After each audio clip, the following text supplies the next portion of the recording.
आजमगढ़ स्वतंत्रता दिवस की 75वीं वर्षगांठ पर अखिल भारतीय कांग्रेस कमेटी के आह्वान पर पूरे देश में प्रेम, सद्भाव, भाईचारे का संदेश देने के लिए आज़ादी की गौरव यात्रा के क्रम में सदर विधानसभा में कार्यकारिणी जिलाध्यक्ष रमेश राजभर के नेतृत्व में कांग्रेस पार्टी कार्यालय से गौरव यात्रा निकाली गई, जो डीएवी तिराहे पर राष्ट्रपिता महात्मा गांधी की प्रतिमा पर मुख्य अतिथि उत्तर प्रदेश कांग्रेस कमेटी के उपाध्यक्ष विश्व विजय सिंह ने माल्यार्पण कर तिरंगा लहराते हुए गौरव यात्रा को रवाना किया। गौरव यात्रा डीएवी होते हुए एल्वल स्थित कांग्रेस के वरिष्ठ नेता सुमन सिंह के आवास पर पहुंची, जहां पर सुमन सिंह ने स्वतंत्रता संग्राम सेनानी स्वर्गीय सूर्यवंशपुरी के पुत्र जोगेंद्रपुरी का माल्यार्पण एवं शाल ओढ़ाकर सम्मानित किया गया। उसके उपरांत चौक नगर पालिका होते हुए कलेक्ट्रेट पहुंचकर डॉक्टर भीमराव अंबेडकर की प्रतिमा पर माल्यार्पण कर पदयात्रा का समापन हुआ। पदयात्रा में शहर कांग्रेस अध्यक्ष नजम शमीम भी उपस्थित थे। इसके अलावा गौरव यात्रा में डॉक्टर लालती देवी, राम प्रताप यादव, चंद्रपाल यादव, मुन्नू यादव, अंसार अहमद, पूर्णमासी प्रजापति, ओंकार पांडे, अजित कुमार राय, अरविंद पांडे, श्यामदेव यादव, राना खातून, जगदम्बिका चतुर्वेदी, डॉक्टर अम्बेश कुमार गौतम, अमर बहादुर यादव, विशाल दुबे, जावेद मंदे, Prince Singh Rajput, Shahid Khan, Sheila Bharti, doctor Hemant, Kiran Kumari, Mirza Shah Alam bag, Shailendra Singh, Sudhakar पाठक, हरिंद्र सिंह, अशोक जायसवाल, सोनू प्रजापति, श्याम सिंह, नगीना प्रसाद मौर्य, केशव यादव, निखिल पांडे, विकास वर्मा, रियाजुल हसन, मुलायम निषाद, शंभू शास्त्री, अमित कुमार श्रीवास्तव, सुनील आदि लोग उपस्थित थे। बाबा साहब अमर रहे, महात्मा गांधी अमर रहे, अशफाकुल्लाह खां अमर रहे, भगत सिंह अमर रहे, सुभाष चंद्र बोस अमर रहे, महात्मा गांधी अमर रहे, बाबा साहब अमर रहे,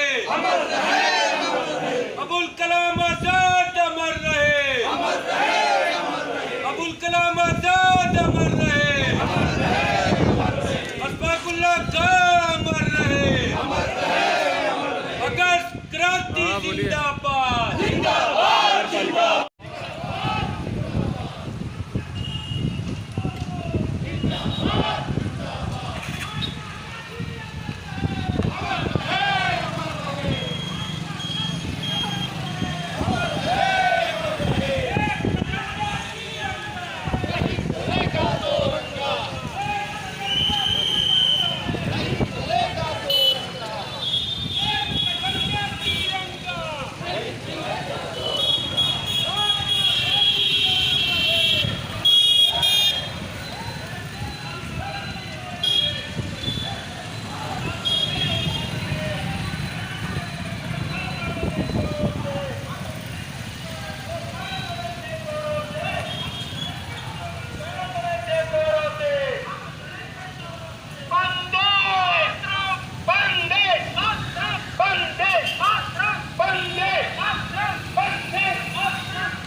चाहते हैं वो गांधी नेहरू जी का जो विचार है उसको इस देश के अंदर समाप्त करना चाहते हैं। वो इस बात को नहीं लोगों को बताना चाहते कि अरुणा आसिफ अली ने जब देश के अंदर करते हैं इसलिए कि उनका आज़ादी की लड़ाई में कोई योगदान नहीं, इसलिए कि उनका आज़ादी के संघर्ष के झंडे के नीचे जब इस देश के तिरंगे के नीचे कांग्रेस के लोग अपनी कुर्बानी दे रहे थे, अपने आप को की आहुति दे रहे थे, तो उस समय जो उनकी विचारधारा के लोग हैं, भारतीय जनता पार्टी और संघ की विचारधारा के लोग उस समय अंग्रेजों के साथ खड़े थे, सत्ता में बैठे हुए हैं,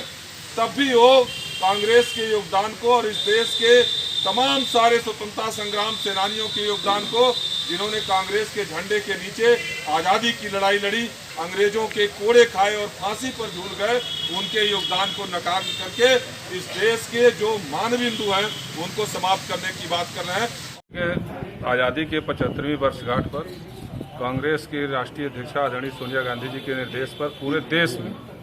कांग्रेस के कार्यकर्ता आज़ादी गौरव यात्रा निकाल रहे हैं। हम आज़ादी गौरव यात्रा के माध्यम से जो आज़ादी की लड़ाई में कांग्रेस पार्टी का योगदान रहा है, जो आज़ादी की लड़ाई में कांग्रेस के झंडे के नीचे करोड़ों करोड़ देशवासियों ने अपनी कुर्बानी देकर के इस देश को आज़ाद कराया, और आज़ादी के बाद जो देश के निर्माण में कांग्रेस की भूमिका रही, नेहरू जी के नेतृत्व में जो देश का निर्माण हुआ, इंदिरा जी के नेतृत्व में जो दुनिया के सामने एक ताकतवर राष्ट्र के रूप में भारत उभर कर आया। आज आज़ादी के 75 वर्ष बाद जब नरेंद्र मोदी जी की सरकार है, तो देश के अंदर जो महंगाई है, जो बेरोजगारी है, जो संवैधानिक हमारी जो संविधान है उसकी अनदेखी हो रही है, जो देश के पिछड़े हैं, वंचित वर्ग के लोग हैं, उनके अधिकारों पर की लगातार कटौती हो रही है, और देश के अंदर संसाधनों की लूट मची हुई है। जो देश के हमारे संसाधन थे, जो देश की जनता की गाढ़ी कमाई से नेहरू जी के नेतृत्व में, इंदिरा जी के नेतृत्व में, राजीव जी के नेतृत्व में और कांग्रेस पार्टी के नेतृत्व में जो देश का निर्माण हुआ था, आज कहीं न कहीं नरेंद्र मोदी जी अपने पूंजीपति मित्रों के लिए उन संस्थाओं को बेचने का काम कर रहे हैं। और इसलिए कांग्रेस पार्टी ने महसूस किया कि हमने आज कांग्रेस पार्टी ही देश को आजाद कराई और कांग्रेस पार्टी ने ही देश का चूंकि निर्माण किया, इसलिए कांग्रेस पार्टी अपनी जिम्मेदारी को महसूस करती है। और जब देश आज बर्बादी की ओर जा रहा है, देश के अंदर जो हमारी अर्थव्यवस्था है ध्वस्त हो रही है, जो दुनिया के अंदर हम एक ताकतवर राष्ट्र के रूप में थे, उस पर कहीं न कहीं से प्रश्न चिन्ह खड़ा हो रहा है। तो ऐसी परिस्थिति में हम देश को लूटने से बचाने का काम, हम देश को बर्बाद होने नहीं देना चाहते, और इसलिए कांग्रेस अपनी जिम्मेदारी को समझते हुए आजादी गौरव यात्रा निकाल रही है। और जिस प्रकार से गांधी जी के नेतृत्व में कांग्रेस पार्टी ने अंग्रेजों भारत छोड़ो का नारा अगस्त क्रांति में दिया था, और उसी प्रकार से हम सब कांग्रेस के कार्यकर्ता देश को बर्बाद करने वाले एक अहंकारी, एक तानाशाह शासक के रूप में जो देश की सरकार बदलती जा रही है, उसको उखाड़ फेंकने के लिए जिस प्रकार से अंग्रेजों के खिलाफ हम लड़ाई लड़े हैं, उसी प्रकार से आज आवश्यकता है। क्योंकि देश बर्बादी की ओर जा रहा है, देश का जो निर्माण हुआ था उसको खराब करने का काम नरेंद्र मोदी जी की सरकार कर रही है। इसलिए कांग्रेस पार्टी अपनी जिम्मेदारी को महसूस करते हुए एक बार पुनः आजादी गौरव यात्रा के माध्यम से नरेंद्र मोदी गद्दी छोड़ो और देश के जो आजादी के जो मूल्य हैं उनको स्थापित करने के लिए हम गौरव यात्रा निकालने का काम करें।